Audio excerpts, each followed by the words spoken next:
series. In this video I am going to tell you about type conversion in Python. तो हमको पहले देखना होगा कि टाइप क्या होता है. टाइप कन्वर्जन की बात कर रहे हैं तो टाइप का पता होना आवश्यक है. तो टाइप देखते हैं क्या होता है. तो टाइप होता है कि कोई वेरिएबल या किसी ऑब्जेक्ट के अंदर किस तरह की वैल्यू है. क्या वो एक नंबर है यानी इंटीजर टाइप की वैल्यू है, क्या वो एक स्ट्रिंग है सराउंडेड बाय डबल कोट्स, या वो है कोई फ्लोटिंग नंबर. तो ये होता है उस वेरिएबल का टाइप. अगर हम सी की रेफरेंस में आप बात करें तो सी में क्या होता था कि आपको कोई वेरिएबल बनाना होता है तो उसका पहले ही टाइप डिफाइन करना होता है, बता देना पड़ता है कि ये भैया इंटीजर टाइप का है, और उसके बाद अगर मैं प्रोग्राम में इसके अंदर कोई वैल्यू असाइन करूँगा तो वो भी इंटीजर टाइप की ही होने वाली है. उसके अलावा अगर मैंने कोई वैल्यू इसके अंदर पास की, जैसे मैंने किया a इक्वल टू कोई इसके अंदर स्ट्रिंग पास कर देता हूँ तो वो दे देता था एरर. अब पाइथन के अंदर ऐसा कुछ नहीं होता, मतलब आपको पहले से बताना नहीं पड़ता कि इसका टाइप क्या है. वो सिर्फ रन टाइम पे, क्योंकि ये डायनेमिकली टाइप लैंग्वेज है, तो एग्जीक्यूशन के टाइम पे यानी रन टाइम पे ये खुद ही उसका टाइप डिफाइन कर देता था. उसको मेमोरी एलोकेट हो जाती थी उसके डाटा टाइप के हिसाब से, यानी अगर वो इंट टाइप का है तो उसको 4 बाइट असाइन हो जाती थी, उस टाइप का वो ऑब्जेक्ट बन जाता था 4 बाइट का. ठीक है. अब टाइप कन्वर्जन क्यों यूज़ में आता है, तो आपको देखिए टाइप कन्वर्जन का बहुत यूज़ है. कि एक तो यूज़ है कि आप प्रोग्राम बना रहे हैं, आपने ए डिफाइन कर दिया, मतलब ए के अंदर वैल्यू डाल दी, कोई इंटीजर टाइप की नहीं, इंटीजर टाइप का ऑब्जेक्ट बन गया होगा. पर आप फ्यूचर में जा रहे हैं, प्रोग्रामिंग के अंदर आगे बढ़ रहे हैं और आपको लगता है कि यार इसको अपन फ्लोट टाइप का बना देते तो बेहतर रहता, या स्ट्रिंग टाइप का बनाने की अच्छा होती है. तो ये फीचर पाइथन आपको प्रोवाइड करता है कि आप किसी भी टाइम पे किसी भी वेरिएबल यानी ऑब्जेक्ट का टाइप चेंज कर सकते हैं.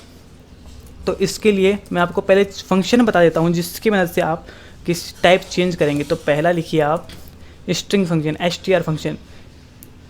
इनके अंदर आर्ग्यूमेंट जाएंगे वो उस वेरिएबल का या ऑब्जेक्ट का नाम जिसको आपको चेंज करना है. तो समझ लीजिए आप a इक्वल टू 4 किया है, आपको a को चेंज करना है स्ट्रिंग में, तो आपको पास कर देना होगा a. ऐसे ही दूसरा लिखिए इंट, ऐसे ही फ्लोट, ऐसे ही डिक्ट, ऐसे ही सेट,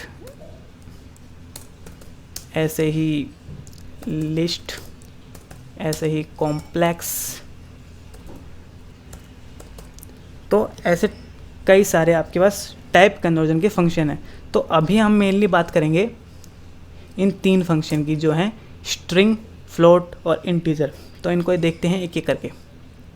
तो आपने डिफाइन किया a इक्वल टू 4, मतलब एक वेरिएबल यानी ऑब्जेक्ट क्रिएट हुआ होगा जो इंटीजर टाइप का होगा, उसको मेमोरी असाइन हो गई होगी 4 बाइट.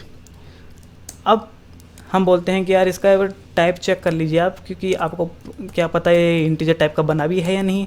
तो एक बार इसका टाइप चेक करने के लिए हमारे पास टाइप फंक्शन है, तो उसका यूज़ करके हम इसका टाइप चेक कर लेंगे. तो ये यहाँ पर इसकी कंफर्मेशन आ गया है कि ये इंटीजर टाइप का ही बना है.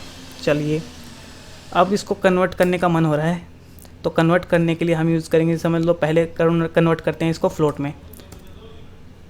तो फ्लोट में हम इसको कन्वर्ट कर दिया, और इसका कंफर्मेशन भी ज़रूरी होगा कि ये कन्वर्ट हुआ भी है या नहीं.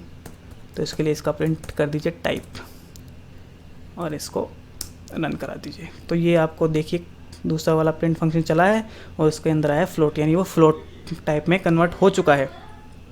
अब इसको आप बोलेंगे कि यार इसको स्ट्रिंग में कन्वर्ट करके देख लेते हैं कन्वर्ट होता है या नहीं. तो स्ट्रिंग फंक्शन यूज कीजिए, उसके अंदर पास कर दीजिए जिसको आपको कन्वर्ट करना है, और उसका टाइप भी वापस एक बार प्रिंट करा लीजिए और एग्जीक्यूट कर दीजिए. तो ये आया स्ट्रिंग, यानी स्ट्रिंग एक वेरिएबल हमने बनाया, ऑब्जेक्ट क्रिएट किया 4 इक्वल टू 4 करके, यानी वो इंटीजर टाइप का बना होगा. उसके बाद हमने उसी को फ्लोट टाइप का बना दिया, उसी को स्ट्रिंग टाइप का बना दिया. तो ये होता है टाइप कन्वर्जन. ठीक है. अब ये यूज़ कहाँ आता है, एक बार आपको इनपुट फंक्शन के थ्रू मैं बताता हूँ. जैसे आपको करना है 2 नंबर का एडिशन, तो आप पाइथन में कमेंट होता है. कमेंट मतलब जिस लाइन को इंटरप्रेटर एग्जीक्यूट नहीं करेगा, उसको कंसिडरेशन में नहीं लेगा, वो सिंगल लाइन होता है हैश से. तो आप यहाँ पर हैश करके ऊपर प्रोग्राम आप किस बारे में बना रहे हैं वो बता सकते हैं. तो मैं बना रहा हूँ addition of two numbers, addition of two number. तो इसको पाइथन का इंटरप्रेटर एग्जीक्यूट नहीं करेगा, ठीक है। अब यहाँ से एग्जीक्यूशन स्टार्ट होगा। तो मैं 2 नंबर का एडिशन बना रहा हूँ, पर मैं इनपुट फंक्शन क्या काम आता है, यूज़र से वैल्यू लेनी है। अभी तक हम क्या कर रहे थे, a=4 यानी a=5 कुछ भी करके और स्टैटिकली वैल्यू दे रहे थे कि प्रोग्राम के अंदर ही हमने किसी वेरिएबल की वैल्यू दे दी। अब हम क्या करेंगे कि किसी इनपुट फंक्शन से, यानी इनपुट फंक्शन से हम यूज़र से ही वैल्यू असाइन करवाएंगे, यूज़र से वैल्यू डलवाएंगे डायनेमिकली रन टाइम पे। तो ये डायनेमिक प्रोग्रामिंग बहुत अच्छी मानी जाती है। तो इसके लिए आपको इनपुट फंक्शन को यूज़ करना पड़ेगा आपको, अगर रन टाइम पे वैल्यू लेनी है। तो इनपुट फंक्शन का इम्प्लीमेंटेशन बहुत ईजी है, सिर्फ इनपुट लिखना है आपको, और फंक्शन है तो ब्रैकेट्स लगेंगे, और उसके अंदर आपको अगर स्क्रीन पे कोई मैसेज दिखाना है कि एंटर 2 वैल्यूज़ या कुछ एंटर वैल्यू, तो उसके लिए आपको डबल कोट्स में लिख देना होगा वो मैसेज यहाँ पर। तो लिख देना एंटर वैल्यू। इस इनपुट फंक्शन के बारे में मैं आगे एक वीडियो में बात करने वाला हूँ, पर यहाँ पर क्योंकि मैं टाइप कन्वर्जन की बात कर रहा हूँ तो इसको बताना यहाँ पर ज़रूरी हो जाता है। तो मैंने एक वैल्यू ले ली ए में, और अगर एडिशन करना है तो 2 नंबर का ही होगा एडिशन, तो दूसरा वैल्यू भी लेनी होगी, और मैंने ले ली enter second value, enter second value मैंने ले ली है। और ये हो गया, एक वेरिएबल में थर्ड वैल्यू में स्टोर करा देता हूँ a+b, और प्रिंट करा देता हूँ sum is equal to c। तो ये प्रिंट हो जाएगा। अब आप देखेंगे, जैसे आप इसका आउटपुट देखेंगे, आपको टाइप कन्वर्जन का महत्व पता चलेगा पाइथन में कि टाइप कन्वर्जन क्यों ज़रूरी है। अब इसका आउटपुट एक बार देखिए,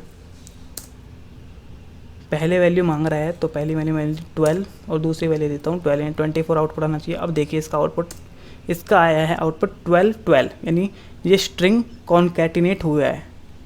जबकि एडिशन ऑपरेटर क्या करता है, सम करता है, पर यहाँ पर सम नहीं हुआ। क्यों नहीं हुआ? क्योंकि जो इनपुट फंक्शन है ये हमेशा स्ट्रिंग ही रिटर्न करता है। यानी आपने जैसे ही लिखा 12 तो वो वहाँ पर 12 ऐसे आया है, यानी वो स्ट्रिंग के रूप में आया है। और जो प्लस ऑपरेटर है वो स्ट्रिंग को कॉन्कैटिनेट करता है, मतलब वो कर देता है स्ट्रिंग को, दोनों स्ट्रिंग को जोड़ देता है। तो यानी इसका आउटपुट जो ऐसे आया होगा वो ऐसे आया होगा, यानी एक नई स्ट्रिंग क्रिएट हुई होगी। तो हमें तो एडिशन करना है, तो वो कैसे होगा, यानी वो होता ही नहीं है पाइथन में एडिशन। ऐसा कुछ है क्या? पर ऐसा नहीं है। आपको इसके लिए टाइप कन्वर्जन वाला फंक्शन यूज़ करना पड़ेगा। यानी आपने जैसे ही यहाँ पर इनपुट लिया तो आप इनपुट ले सकते हैं, इंट लगा दीजिए इससे पहले जस्ट, यानी ये इंटीजर टाइप का वैल्यू आएगी स्ट्रिंग टाइप की, और उसको ये इंटीजर में बाद में कन्वर्ट कर देगा। तो ये हो गया। अब देखते हैं इसका आउटपुट क्या आता है।